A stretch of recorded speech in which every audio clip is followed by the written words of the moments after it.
तर आजची डेट आहे 24 मे 2025 आणि आज मी बॅक ट्रेन करणार आहे.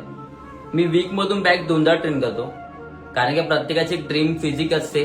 त्याच्यामध्ये एक डेमॉन बॅक जी हायलाइट असते ना ती हीच, आणि तिच्यासाठी मी तिला वीकला 2दा ट्रेन करतो.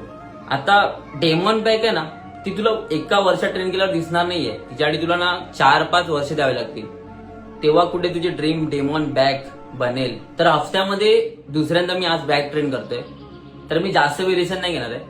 तर बॅक साठी जे 4 व्हेरिएशन आहेत ज्याच्यावर मी ट्रस्ट येतो ते आहेत. पहिलं तर वेटेड पुलअप्स.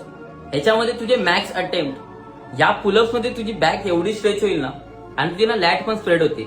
लॅट पुल डाऊन मध्ये तू रेपिटेशन घेच 3च सेट घे पण 12 रेपिटेशन घे. आणि जो थर्ड व्हेरिएशन आहे ना तो मला बॅक साठी ना खूप इफेक्टिव्ह वाटतो. आता याचं मला नाव तर नाही माहित, पण मी याला लॅट स्ट्रेच म्हणून बोलतो.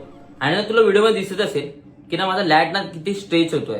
सो या 3 व्हेरिएशन नंतर last variation straight arm, max 3 set 12 repetition.